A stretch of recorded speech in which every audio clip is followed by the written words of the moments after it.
Hello everyone! Magandang araw po sa inyong lahat and welcome to our YouTube channel. Once again, this is Rofi Lacson. And for today's video mga kaibigan, pag-usapan po natin itong Exness trading tutorial for beginners. Of course, this video is for you kung meron ka ng awareness about Exness trading broker at naghahanap ka ng practical guide kung paano mag-register or makapag-explore pa ng other information about this trading platform. At kung bago ka pa lang naka-visit sa ating channel, huwag kalimutang mag-subscribe, lalong-lalo na if you are interested sa mga content na gaya po nito, in which pwedeng magbigay po sa atin ng dagdag knowledge and empowerment paano tayo makapag-maximize ng mga opportunities na kumita online. So, let's proceed.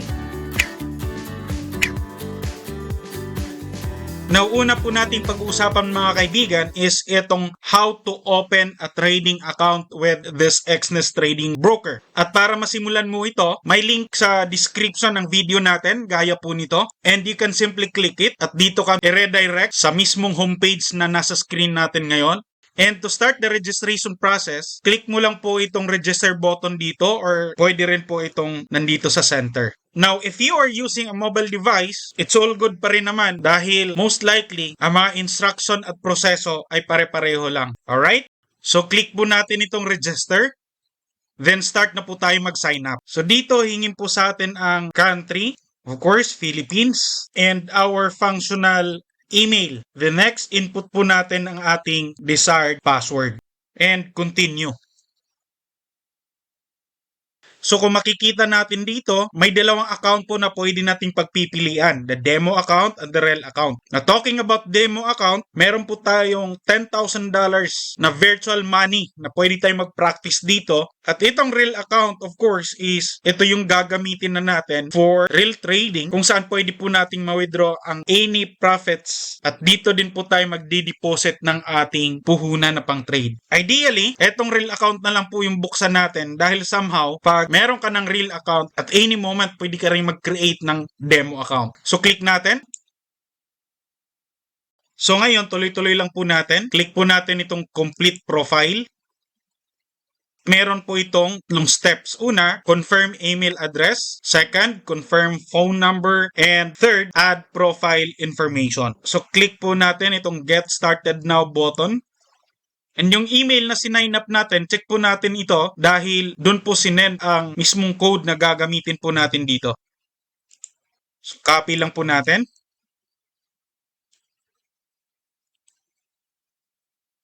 And next is to confirm our phone number. Lagay po natin ang ating contact number dito. Then click continue.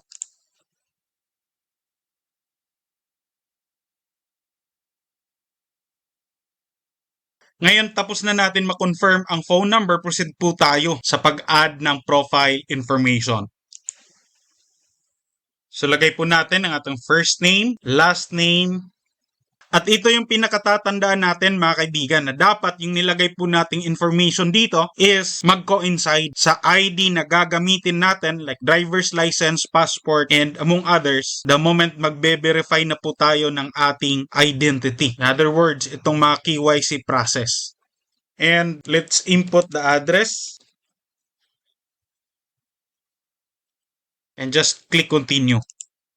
And as you can see ngayon, my question po dito, what is the purpose of opening your account? So may tatlong option which is number 1, investment, number 2 is hedging, and last itong speculation. Now talking about investment, practically is all about investing. Hedging at the same time is like an investment pa rin but more on a risk management strategy. Now tayo sa beginner and magte-trade tayo ng forex and it's all about speculation na either we are going to have profit of pagtaas or pagbaba ng price ng isang currency pair. Ang tawag po dito is speculation. So for me, dito po ako magkiklik. So the next question is, ano po yung pinagkukunan natin ng income and wealth? So practical question po ito, and for me, I'm going to click employment and business proceeds. And let's click continue. So mamili ka lang dito kung tingin mo ano yung swak sa'yo.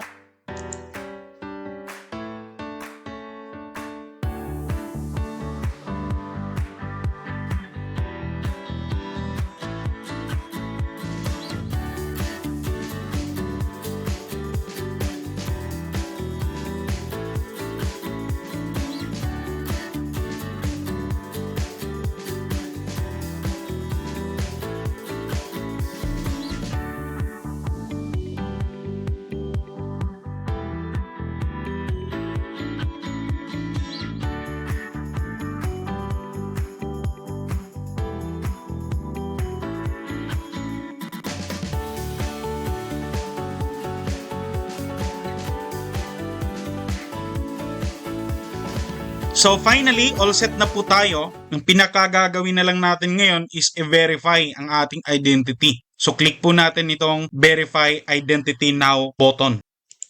This is all about for document verification. As I said earlier, kailangan yung details like your name, dapat mag-coincide po ito sa i-upload nating documents.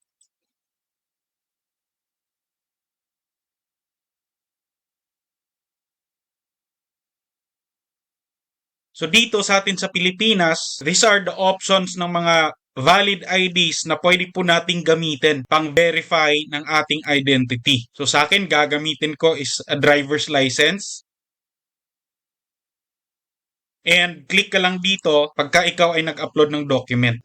So mga kaibigan, hanggang dito lang po ako sa tutorial in terms of verifying our identity dahil meron na po akong trading account na verified. And for the purpose of this video tutorial, gumawa po tayo ng ibang email na gagamitin. Kaya ituloy-tuloy mo lang yung proseso at sundan ang mga simple instruction. And the moment tapos ka nang mag-upload ng yung mga documents about this identity verification, immediately fully verified na po yung trading account mo and proceed po tayo doon sa pag-login.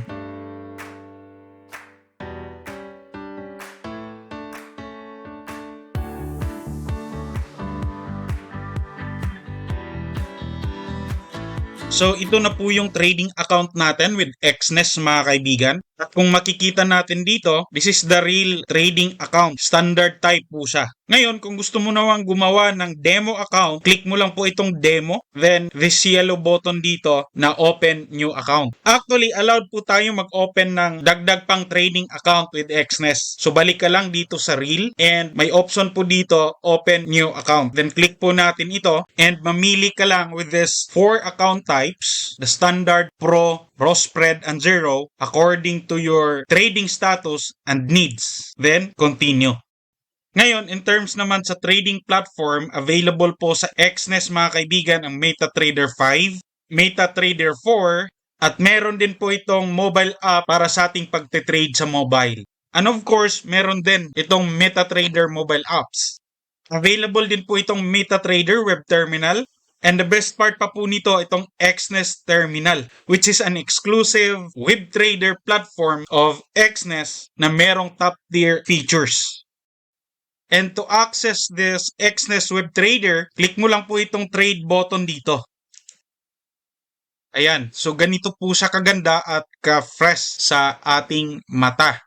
As a beginner, don't worry, magkakaroon po tayo ng separate video tutorial about this Exness web trading platform. Ganon din po sa MetaTrader platforms mga kaibigan. Kaya don't forget to subscribe to our channel para at least maabangan mo ang mga coming video uploads about dito. In terms of other details with our account, click lang po natin itong triple dot dito and makikita mo itong transfer funds, change leverage, rename account, and among others.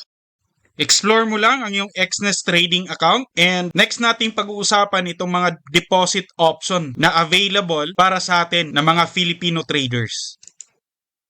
So kung makikita natin dito as to deposit mode of payment, maraming options na pwede po nating pagpipilian. Merong USDT, bank card, Binance Pay, Bitcoin, merong cash over the counter, and the best part is available po ang GCash at Paymaya. Meron din pong online bank transfer at marami pa pong iba. And in terms naman po sa withdrawal, kung ano yung available for deposit na mga mode of payments, most likely available din po dito sa mga withdrawal payment methods na nandito. Alright? Ito naman yung mga new features ngayon like investment wallet, pwede rin po tayong gumawa ng crypto wallet, at ang pinaka-exciting sa lahat mga kaibigan is etong social trading. In other words, this is the copy trading platform of Exness. As a beginner, ano po ba itong social trading or copy trading? Practically, in a platform like this mga kaibigan, merong mga expert trader na nagpo-provide ng mga strategies available to be copied natin. Ang kagandahan ngayon, the moment this strategy provider na kinopya natin and he makes a profit, tayo din po kikita. Ibig sabihin, pwede kang kumita dito ng passive income.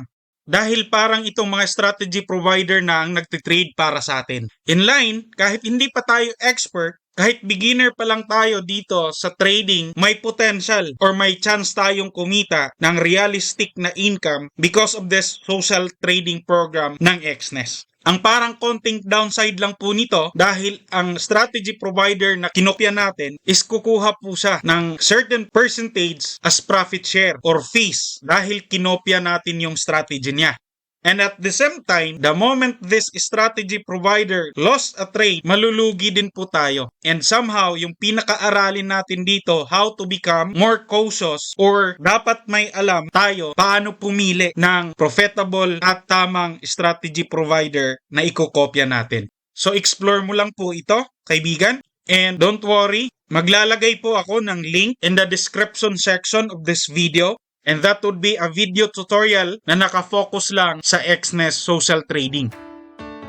So that's all lang po muna for this video mga kaibigan, and I hope the discussion with this tutorial ay kahit papano nakapagbigay sa inyo ng konting tulong and guidance on how you are going to register an account with XNES and other related na mga information na kailangan about this trading platform. At kung meron ka pang dagdag katanungan, feel free to put it in the comment section of this video and I will try my best para masagot po ito.